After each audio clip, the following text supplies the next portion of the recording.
une trahison brutale, un désert impitoyable et une alliance improbable.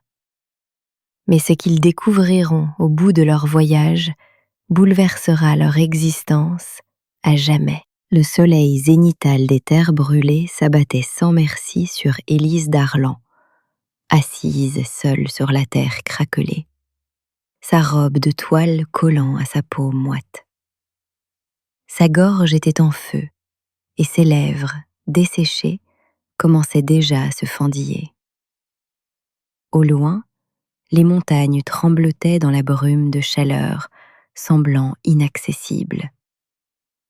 L'immensité vide qui l'entourait n'était interrompue que par quelques buissons d'armoises et de rares cactus, sentinelles solitaires dressées contre ce paysage hostile. Quelques heures plus tôt, son époux, le shérif Henri d'Arlan de Rivière-Sèche, l'avait conduite ici dans leur chariot, à des lieues de toute habitation. Ses yeux glacés n'avaient trahi aucun remords lorsqu'il l'avait poussée sur le sable. « C'est ici ta place », avait-il lâché, la voix aussi aride que le désert lui-même. « Tu pensais que je ne saurais pas que tu répandais ces rumeurs sur moi en ville ? Tu pensais que je ne le découvrirais pas ? Ce n'étaient pas des rumeurs, Henri, » avait protesté Élise, la voix tremblante. « J'ai vu ce que tu as fait à cette famille apache, accepter des pots de vin, laisser souffrir des innocents. » La brûlure vive de sa main, s'abattant sur son visage, l'avait réduite au silence. Personne ne croira la parole d'une femme contre la mienne. Et maintenant, plus personne ne t'entendra du tout. Élise effleura sa joue meurtrie à ce souvenir, revoyant le chariot d'Henri disparaître au loin, ne laissant qu'un sillage de poussière derrière lui. Elle avait partagé sa vie pendant 3 ans. 3 années durant lesquelles elle avait vu sa corruption s'étendre. Lorsqu'elle avait découvert qu'il avait accusé à tort une famille indigène de vol pour couvrir ses propres méfaits, elle avait commis l'erreur de l'affront. À présent, alors que le soleil grimpait plus haut dans le ciel, Élise comprit qu'elle devait bouger. Rester immobile signifiait une mort certaine dans ce désert. Sans eau, sans vivres et sans abri, ses chances de survie étaient infimes. Mais Élise d'Arlan n'était pas femme à abandonner facilement. Elle se leva, ajustant la petite besace qu'elle avait réussi à saisir avant d'être éjectée du chariot. À l'intérieur se trouvait un petit couteau, un mouchoir et une broche ayant appartenu à sa mère. Pas grand-chose pour survivre, mais mieux que rien. Vers l'est, murmura-t-elle pour elle-même, s'orientant grâce à la position du soleil. Il devait y avoir un comptoir de commerce, à environ 1 journée de marche. Henri l'avait mentionné une fois lors d'une patrouille. Si elle pouvait l'atteindre avant la nuit, elle aurait peut-être une chance. La chaleur était implacable, tandis qu'Élise avançait péniblement dans le sable, ses bottines s'alourdissant à chaque pas. La marche devenait un supplice, et ses pensées dérivaient vers l'eau qu'elle n'avait plus. À la mi-journée, sa vue commença à se troubler, et sa démarche devint chancelante. Elle trébucha, tombant à genoux. « Lève-toi », s'ordonna-t-elle. « Lève-toi, Élise. » Mais son corps refusait d'obéir, ses forces l'abandonnant aussi vite que l'humidité s'évaporait de sa peau. Alors qu'elle s'effondrait vers l'avant, la conscience vacillante, elle crut entendre le bruit de sabots au loin. Une hallucination, se dit-elle. Le désert jouait des tours à son esprit. Pourtant, le son devint plus fort, plus distinct. Rassemblant ses dernières forces, Élise releva la tête pour voir une silhouette à cheval approcher, se découpant contre le ciel aveuglant. Le cavalier était grand, puissamment bâti et se mouvait avec une grâce suggérant qu'il ne faisait qu'un avec sa monture. À mesure qu'il approchait, elle put distinguer davantage de détails. Il portait les vêtements traditionnels des guerriers des plaines, ses longs cheveux noirs attachés en arrière par un lien de cuir. Son visage était tanné par le soleil et marquait des symboles de sa tribu. C'était un homme habitué aux dures réalités de la frontière. Il mit pied à terre avec fluidité, s'approchant d'elle avec prudence. Élise tenta de parler, mais sa gorge desséchée ne produisit qu'un murmure rauque. L'homme s'agenouilla près d'elle, détachant une gourde de peau de sa ceinture. « Bois », dit-il dans un anglais accentué, soutenant sa tête tout en portant l'eau à ses lèvres. Lentement, Élise but avec gratitude, la fraîcheur du liquide lui apportant un soulagement immédiat. Alors que ses sens revenaient, elle étudia le visage de son sauveur. Ses yeux étaient sombres et perçants, évaluant son état avec inquiétude. « Je m'appelle Élise Darlan », parvint-elle à articuler une fois qu'elle eut assez bu pour parler. « Mon mari, le shérif de Rivière-Sèche, il m'a laissé ici pour mourir. » L'expression de l'homme se durcit à la mention du shérif. « Je suis Kelley, » répondit-il. « L'homme que tu appelles shérif a fait beaucoup de mal à mon peuple. » Élise hocha faiblement la tête. « Je sais, j'ai essayé de l'arrêter. C'est pour cela qu'il... » Elle fit un geste vague vers le désert vide autour d'eux. Kelley l'aida à se lever et la guida vers son cheval. « Le comptoir est trop loin pour toi maintenant, » dit-il. « Le campement des miens est plus proche. Tu y seras en sécurité jusqu'à ce que tu reprennes des forces. » Tandis qu'il la hissait sur sa monture et montait derrière elle, Élise ressentit un mélange de soulagement et d'incertitude. Elle remettait sa vie entre les mains d'un homme dont le peuple avait toutes les raisons de mépriser quiconque était associé à son mari. Pourtant, il y avait quelque chose dans la présence calme de Kelley qui l'incitait à lui faire confiance. « Pourquoi m'aider ?» demanda-t-elle alors qu'ils traversaient le désert, le paysage changeant soudainement, tandis que Kelley guidait sa monture le long de sentiers invisibles à ses yeux. « Le grand esprit enseigne que toute vie est liée, » répondit-il après un moment de contemplation. « Ton mari brise ce lien par sa cruauté. Je ne ferai pas de même. » Alors que le cheval les emportait vers les montagnes lointaines, Élise s'appuya contre la stature solide de Kell, s'autorisant enfin à se reposer. Quoiqu'il l'attendît au campement, cela ne pouvait être pire que le sort qu'Henri lui avait réservé dans ce désert impitoyable. Le village apparut devant eux, alors que le soleil entamait sa descente derrière les pics rocheux, projetant de longues ombres sur le sol. Élise observa l'endroit avec curiosité.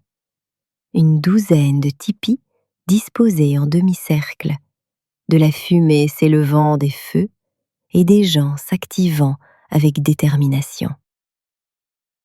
Des enfants jouaient à la lisière du camp, leur rire porté par la brise du soir. Lorsque Kelley entra avec Élise, l'activité cessa momentanément et des regards inquisiteurs se tournèrent vers eux. Une vague de gêne envahit la jeune femme, cruellement consciente de son apparence débraillée et du fait qu'elle était l'épouse de l'homme qui opprimait ces gens. « Ils ne te feront aucun mal, » l'assura Kelley, sentant sa tension. « Mais ils auront des questions. » Il l'aida à descendre, la soutenant, alors que ses jambes menaçaient de se dérober sous elle. Les heures de chevauchée n'avaient guère apaisé l'épuisement ancré au plus profond de ses os. Une femme âgée s'approcha d'eux, le visage marqué par le temps et la sagesse. Elle s'adressa à Kelley dans leur langue natale ses yeux glissant parfois vers Élise avec une curiosité franche. « Voici Ayana, notre guérisseuse, » expliqua Kelly. « Elle s'occupera de toi. » Ayana conduisit l'étrangère vers l'un des plus petits tipis, l'invitant à entrer. À l'intérieur, l'espace était simple mais confortable. Des fourrures et des couvertures tissées recouvraient le sol et un petit feu brûlait au centre, sa fumée s'échappant par l'ouverture au sommet. La vieille femme travailla en silence, apportant de l'eau pour qu'Élise puisse se laver et un onguent pour sa peau brûlée. Elle examina la joue meurtrie de la jeune femme, murmurant des mots incompréhensibles mais empreints d'une sympathie évidente. « Merci », dit Élise, espérant que sa gratitude traverserait la barrière de la langue. Ayana hocha la tête, un petit sourire adoucissant ses traits burinés. Elle s'absenta brièvement et revint avec une robe simple, faite de cuir souple, la posant près d'Élise avant de la laisser seule. En changeant sa robe de toile en lambeaux, Élise songea à quel point sa vie avait basculé en une seule journée. Le matin même, elle était l'épouse du shérif, vivant dans une maison confortable avec tous les attributs de la civilisation. À présent, elle était une réfugiée dans un campement indigène, dépendante de la bonté d'un peuple que son mari avait persécuté. Lorsqu'elle émergea du tipi, le clan s'était rassemblé pour le repas du soir. Kelly lui fit signe de le rejoindre près de l'un des feux où un homme âgé était assis avec une aura d'autorité naturelle. Son visage était profondément sillonné, ses yeux perçants sous d'épais sourcils. « Voici le chef Taza, » dit Kelly. « Il souhaite savoir pourquoi l'épouse de notre ennemi vient dans notre campement. » Élise s'assit en tailleur sur le sol, acceptant un bol de ragoût qu'on lui tendait.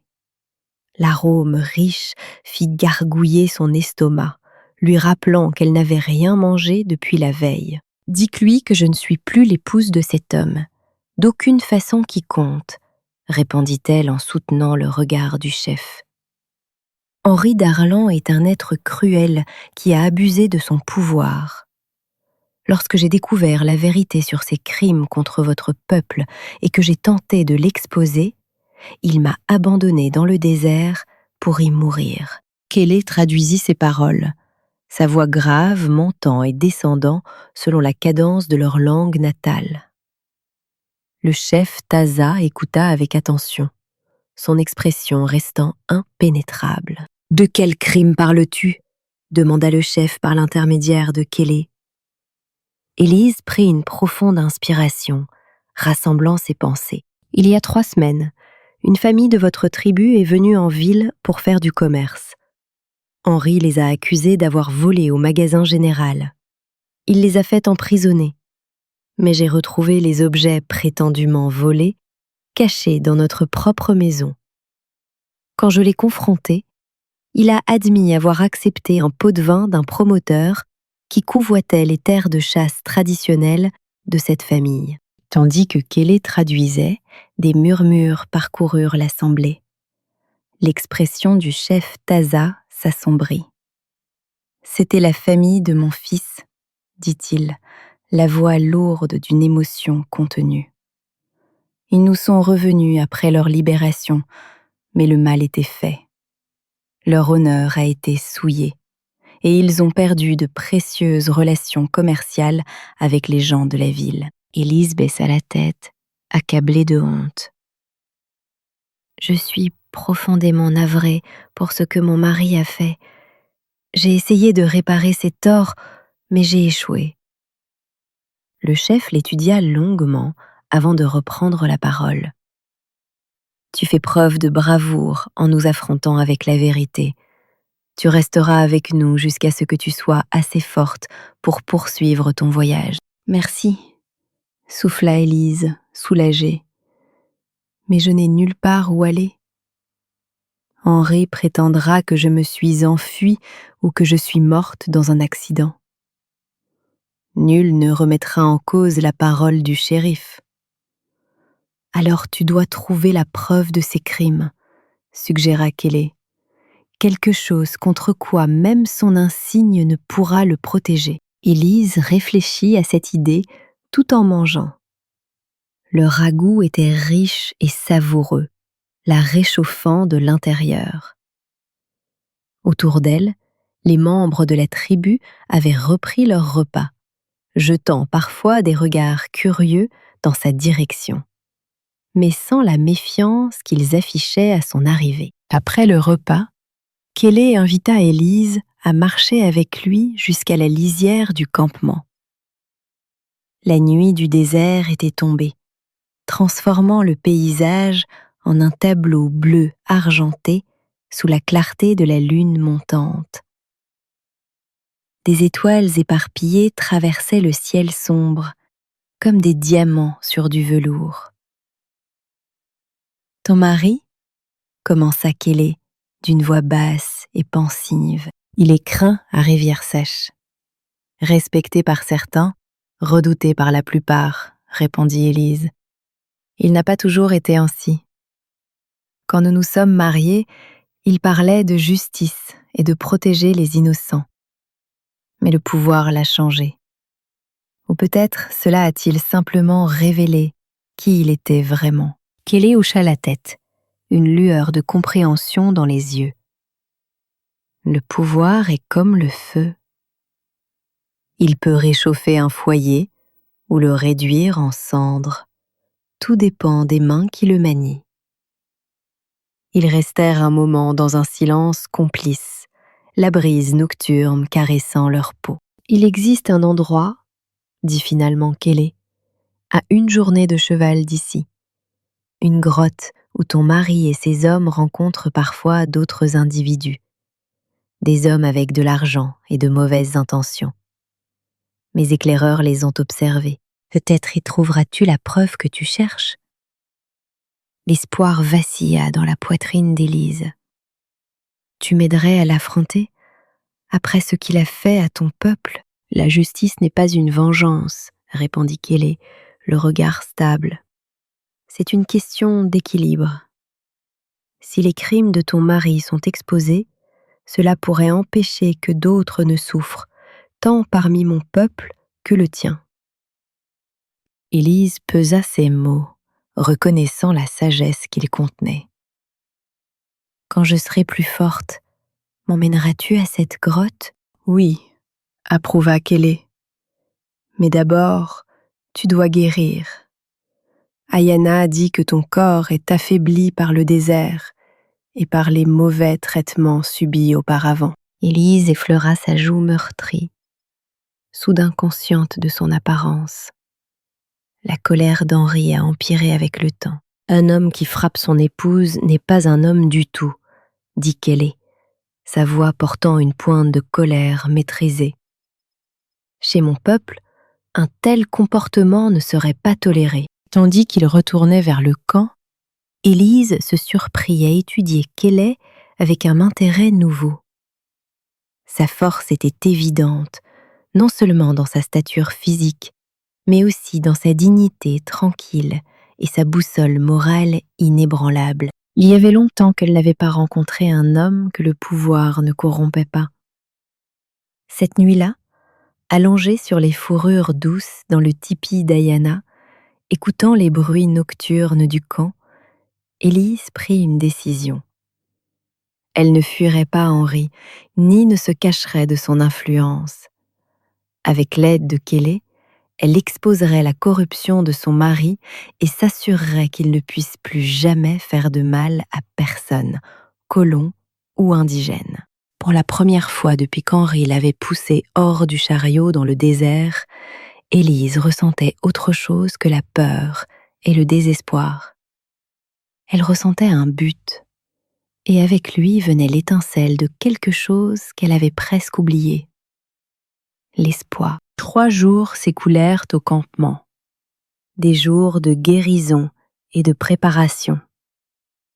Sous les soins d'Ayana, les brûlures d'Élise s'estompèrent et ses forces revinrent. La guérisseuse lui apprit quelle plante du désert pouvaient fournir de l'eau et lesquelles étaient comestibles, un savoir qui pourrait un jour lui sauver la vie. Plus surprenant encore, Élise se sentit accueillie par la tribu, particulièrement par les femmes qui l'invitèrent à se joindre à elle dans leurs tâches quotidiennes. Au matin du 4e jour, Élise se tenait près du cheval de Kell, vêtue des habits pratiques en cuir que les femmes lui avaient offerts. Ses cheveux étaient tressés en arrière, dégageant son visage, et un couteau pendait à sa ceinture, un présent du chef Taza lui-même. « Es-tu certaine de vouloir faire cela ?» demanda Kélé en ajustant la selle de sa monture. « Une fois que nous commençons ce voyage, il n'y aura pas de retour en arrière. » Élise hocha la tête, la mâchoire serrée par la détermination. « Henri doit être arrêté.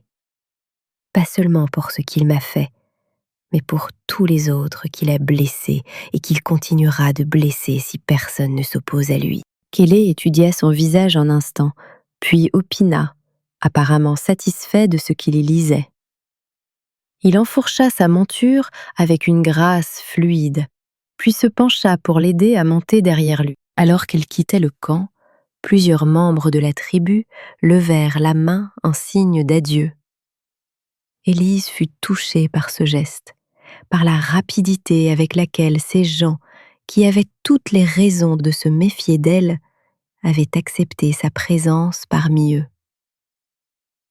Le voyage vers la grotte leur fit traverser des paysages changeants, du désert ouvert aux contreforts rocheux où les pins, pignons et les genévriers offraient une ombre bienvenue. Kélé lui montrait des repères tandis qu'il voyageait, apprenant à Élise à lire les signes subtils du désert.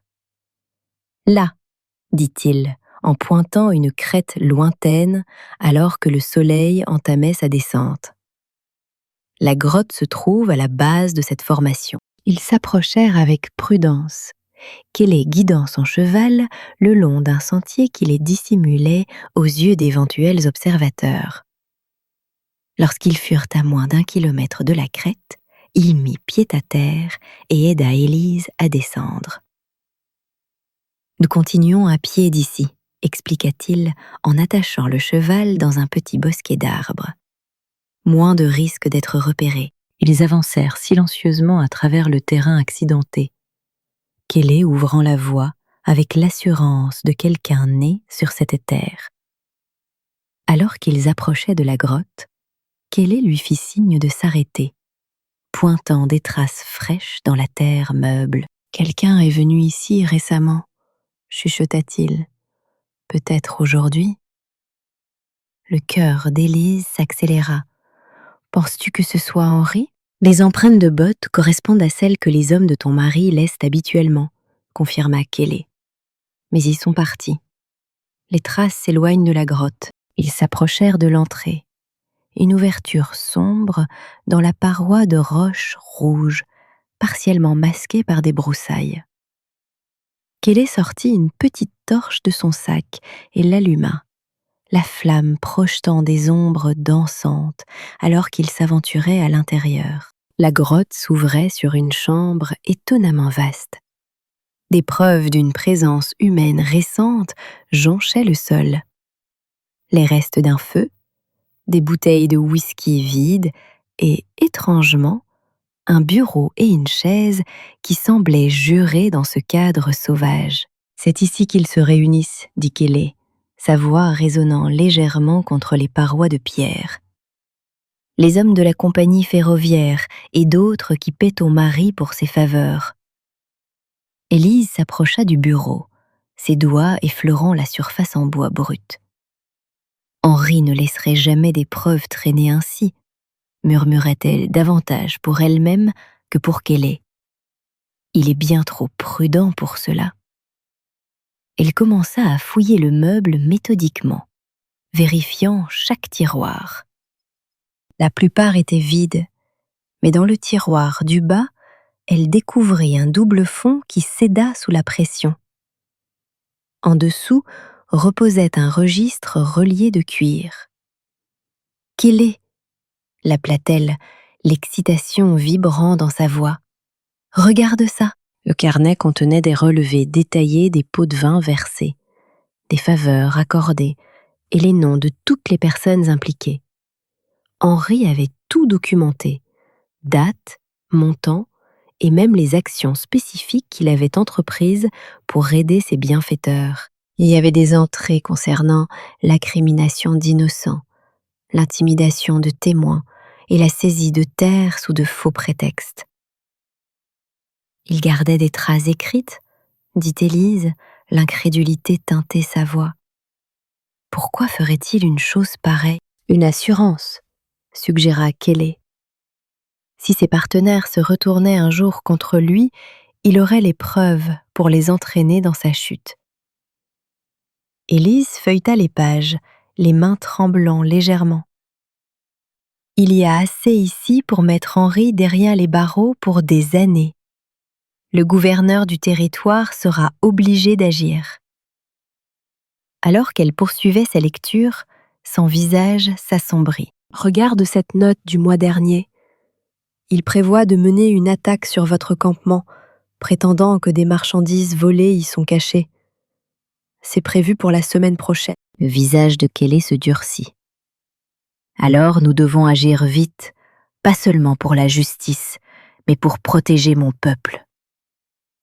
Élise referma le registre et le glissa en sécurité dans la poche de sa ceinture. Nous devons apporter ceci au juge Valtier à Fort-Garde. Il est réputé pour son impartialité, même envers les tribus. Si quelqu'un doit agir sur la foi de ses preuves, c'est lui. Il s'apprêtait à partir lorsque le bruit de voix et de pas en approche les figea sur place. Le sang d'Élise se glaça lorsqu'elle reconnut l'une des voix, celle d'Henri. « Vite !» chuchota Kelly en la tirant vers le fond de la grotte. « Il doit y avoir une autre issue. » Ils s'enfoncèrent plus profondément dans l'obscurité, la torche de Kelly fournissant juste assez de lumière pour se guider. La caverne se rétrécit en un tunnel qui serpentait et tournait, le son des voix s'estompant derrière eux. Juste au moment où Élise commençait à craindre qu'il ne soit prise au piège, le passage s'élargit de nouveau, révélant une petite ouverture partiellement dissimulée par des éboulis. Kelly éteignit la torche et déplaça les pierres avec précaution, laissant un rai de lumière de fin d'après-midi percer les ténèbres. L'ouverture était juste assez grande pour qu'il puisse s'y faufiler, débouchant sur une corniche étroite, surplombant un à-pic vertigineux. Nous pouvons suivre la corniche jusqu'à un terrain plus sûr, dit Kelly en étudiant le chemin devant eux. Reste contre la paroi et avance doucement. Ils longèrent la face rocheuse, le rebord se rétrécissant parfois à peine à la largeur d'un pied. Élise gardait les yeux fixés sur la roche devant elle, refusant de regarder le précipice qui attendait le moindre faux pas. Lorsqu'ils atteignirent enfin un sol plus large, elle relâcha un souffle qu'elle n'avait pas réalisé retenir. « C'était -1, dit-elle, la voix instable. Kelly hocha la tête, scrutant les environs pour tout signe qu'ils aient été suivis. « Nous devons nous déplacer rapidement maintenant. Ton mari découvrira bientôt que le registre a disparu. » Ils retournèrent à l'endroit où Kelly avait laissé son cheval, avançant aussi vite que la prudence le permettait. Les soleils se couchaient au moment où ils rejoignirent l'animal, projetant de longues ombres sur le désert. « Nous ne pouvons pas retourner au campement, » déclara Kelly en aidant Élise à monter. « Ce serait le premier endroit où ils chercheraient. Nous devons chevaucher vers Fort-Garde immédiatement. » « C'est au moins à 3 jours de voyage, » protesta Élise. « Et Henri sera juste derrière nous dès qu'il verra que le livre n'est plus là. »« Alors nous devons nous assurer qu'il ne nous rattrape pas, » répondit Kelly en se hissant derrière elle. « Je connais des sentiers à travers ces terres que ton mari et ses hommes ne trouveront jamais. » Alors qu'ils s'élançaient dans l'obscurité grandissante, Élise serra le registre contre sa poitrine. Son poids semblait représenter toutes les injustices que son mari avait commises et toutes les vies qui dépendaient de sa remise au juge Valtier. Parmi ces vies, il y avait désormais celle du clan qu'il avait recueillie alors qu'elle n'avait plus rien. Elle jeta un coup d'œil en arrière vers Kélé, son profil se découpant contre le ciel nocturne. En quelques jours seulement, cet homme lui avait montré plus d'honneur et de courage qu'Henri en des années de mariage. Quoi qu'il arrive ensuite, Élise savait qu'elle n'était plus seule dans son combat pour la justice. Le voyage vers Fort-Garde poussa Élise et Kélé dans leur dernier retranchement. Ils voyageaient principalement de nuit, lorsque l'air du désert se rafraîchissait et qu'ils avaient moins de risques d'être repérés par les patrouilles d'Henri. Durant la journée, ils cherchaient refuge dans des canyons cachés et des grottes, montant la garde à tour de rôle pendant que l'autre dormait. Au matin du 3e jour, ils atteignirent les abords du territoire de l'Ouest. Fort-Garde se dressait juste devant, de l'autre côté de la rivière. Ils firent une halte sur une crête surplombant la colonie, le drapeau flottant au-dessus du fort, visible au loin. « Nous y sommes », dit Élise, le soulagement évident dans sa voix.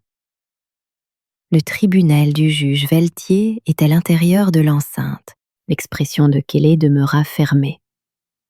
Pour toi peut-être, pour moi, entrer dans une colonie est dangereux, et plus encore dans un fort militaire. Élise se tourna pour lui faire face, la compréhension naissant sur son visage. Tu ne peux pas venir avec moi, n'est-ce pas? Ce serait imprudent, confirma-t-il. Un guerrier des plaines arrivant avec la femme du shérif soulèverait trop de questions. Des questions qui pourraient détourner l'attention des preuves que tu transportes. Malgré la logique de ces mots, Élise ressentit une pointe de déception. Ces derniers jours, la présence constante de Kélé était devenue un réconfort dont elle n'avait pas réalisé à quel point elle dépendait. « Que vas-tu faire ?» demanda-t-elle. « J'attendrai ici jusqu'à la tombée de la nuit. Si tu n'es pas revenu d'ici là, je saurai que tu as réussi et que tu es en sécurité dans les murs du fort. » Élise secoua la tête. « Non, ce n'est pas suffisant.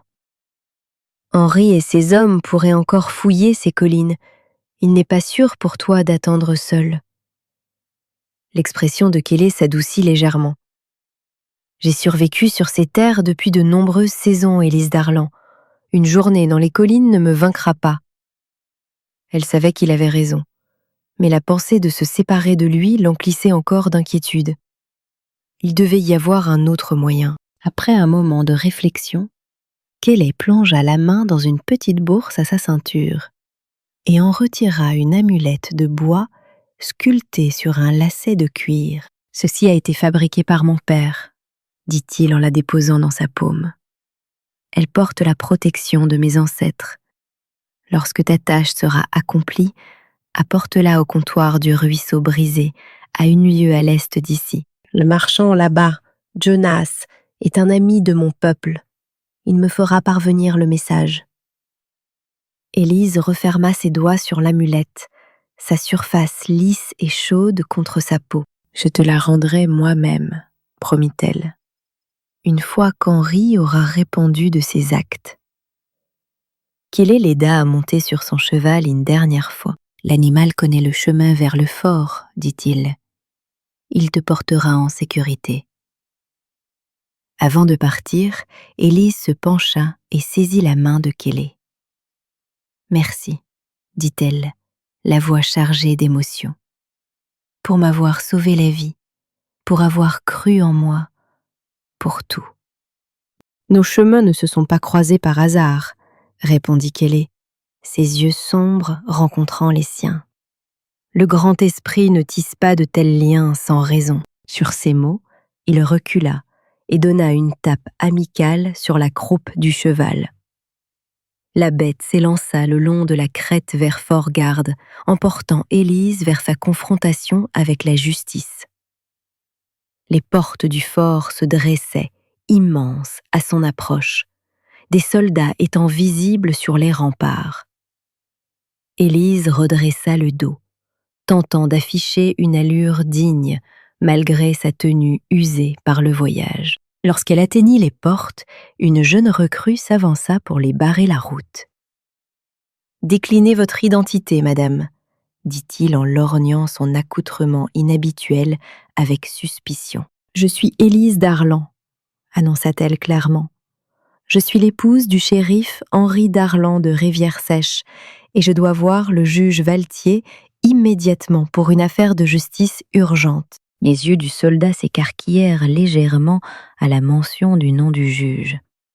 « Attendez ici, madame, » dit-il, avant de se tourner pour conférer avec son supérieur. Après une brève discussion, Élise fut escortée à travers le fort jusqu'au tribunal, un imposant bâtiment de bois au centre du complexe.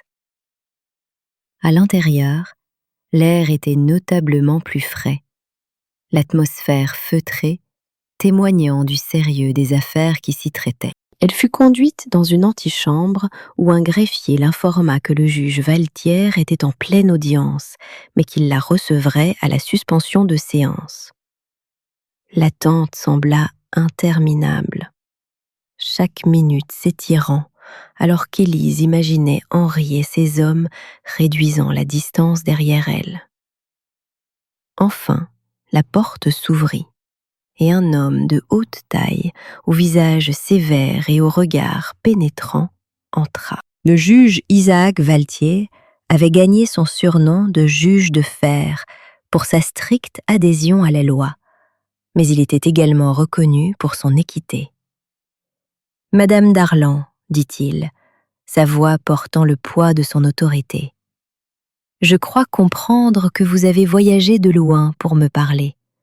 Asseyez-vous, je vous prie, et dites-moi ce qui amène l'épouse du shérif Darlan dans mon tribunal dans un tel état. » Élise prit une profonde inspiration et entama son récit, commençant par la découverte de la corruption d'Henri et terminant par son sauvetage par Kelley et leur récupération du registre.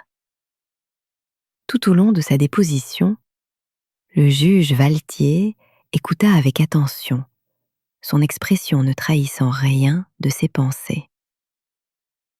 Lorsqu'elle eut fini, elle posa le registre sur son bureau. « Tout est documenté ici, votre honneur. Nom, date, montant. » Henri tenait des comptes méticuleux. Le juge Valtier ouvrit le registre et commença à en examiner le contenu, ses sourcils se fronçant davantage à chaque page tournée. Après plusieurs minutes, il leva les yeux vers Élise. « Ce sont des allégations graves, madame Darlan. Si ce que vous dites est vrai, et ces preuves le suggèrent, votre mari a trahi son serment de la manière la plus odieuse qui soit. »« Tout est vrai, votre honneur, » affirma Élise. « Et il y a plus. Il planifie un raid sur un campement pacifique sous prétexte de récupérer des biens volés. Des innocents seront blessés ou tués s'il n'est pas arrêté. » Le juge referma le registre d'un claquement sec. « Cela n'arrivera pas, » déclara-t-il fermement. « J'émets immédiatement des mandats d'arrêt contre le shérif Darlan et ses adjoints. Je dépêcherai des marshals fédéraux à Rivière-Sèche dès aujourd'hui. » Un soulagement envahit Élise telle une pluie fraîche après la sécheresse. « Merci, votre honneur. Vous avez fait preuve d'un courage remarquable, madame Darlan, » dit le juge Valtier, son attitude sévère s'adoucissant légèrement. « Peu auraient risqué ce que vous avez risqué pour la justice. On vous fournira un logement ici au fort jusqu'à ce que cette affaire soit résolue, pour votre propre sécurité. » Élise hocha la tête avec gratitude, puis hésita. « Votre honneur, il y a encore une chose. L'homme qui m'a sauvée et a aidé à mettre ses preuves en lumière. Il a tout risqué pour m'aider. Son peuple a besoin de protection contre les représailles. » Le juge Valtier considéra cela un instant. « J'inclurai des instructions spécifiques dans mes ordres au marshal concernant votre ami et les siens. Ils doivent être laissés en paix. Il marqua une pause, étudiant son visage. Ce guerrier, Kélé, comme vous l'avez appelé, ce doit être un homme exceptionnel. Il l'est, répondit simplement Élise. La semaine suivante passa dans un flou de dépositions et de procédures légales. La nouvelle parvint à Fort-Garde qu'Henri et ses principaux adjoints avaient été arrêtés sans incident, pris complètement au dépourvu par l'arrivée des marshals. Les preuves contenues dans leur registre, combinées aux témoignages d'Élise, assurèrent qu'ils seraient jugés pour leurs crimes. Au 8e jour après son arrivée à Fort-Garde, Élise chevaucha jusqu'au comptoir de Ruisseau-Brisé. Le marchand, Jonas, était un homme tanné, aux yeux bienveillants, qui ne posa aucune question lorsqu'elle lui remit la mulette de Kélé. « Je veillerai à ce qu'il l'ait », fut tout ce qu'il dit en glissant le bois sculpté dans sa poche. Élise s'était attendue à retourner au fort après avoir délivré son message. Mais en sortant du comptoir, elle trouva Kélé qui l'attendait, assis sur sa monture avec un second cheval à ses côtés. « Tu es venu ?» dit-elle, incapable de retenir le sourire sur son visage. « Je t'ai dit que nos chemins s'étaient croisés pour une raison, » répondit-il, un rare sourire réchauffant ses traits habituellement stoïques. « La nouvelle de l'arrestation de ton mari s'est répandue à travers les territoires. Tu as accompli une grande chose, Élise Darlan. Nous l'avons fait ensemble, le corrigea-t-elle. Et maintenant, Kélé fit un geste vers le second cheval. Cela dépend de toi. Mon peuple t'accueillerait parmi nous si tel est ton souhait, ou je peux t'escorter où que tu choisisses d'aller. Élise regarda le pays ouvert qui s'étendait devant eux, puis reporta son regard sur Kélé. Dans ses yeux, elle vit quelque chose qu'elle avait cherché toute sa vie sans le savoir. La liberté, le respect et la promesse d'un nouveau départ. Ton peuple m'a appris plus sur la justice et l'honneur en quelques jours que je n'en ai appris en toutes mes années à Rivière-Sèche, dit-elle. Je serai honorée de retourner avec toi, s'ils veulent bien de moi. Ils le voudront, l'assura Kélé, en tendant la main pour l'aider à monter le cheval près du sien. Et avec le temps, peut-être nous enseigneras-tu certaines de tes coutumes également. Ensemble, nous pouvons bâtir quelque chose de nouveau, quelque chose qui honore nos deux traditions. Alors qu'ils s'éloignaient du comptoir, côte à côte désormais, plutôt que l'un derrière l'autre, Élise sentit le poids de son passé s'envoler. Devant eux s'étendait un avenir incertain, mais rempli de possibilités et d'espoir. Dans le vaste paysage de la frontière américaine, où le conflit entre les colons et les peuples indigènes avait apporté tant de souffrances, leur alliance improbable représentait quelque chose de rare et de précieux. Un pont entre les mondes, bâti sur le respect mutuel et un but partagé. Et alors qu'ils chevauchaient vers les montagnes lointaines où le campement les attendait, Élise savait que quels que soient les défis à venir, elle les affronterait non plus comme l'épouse abandonnée du shérif, mais comme une femme ayant trouvé sa propre force et son véritable foyer.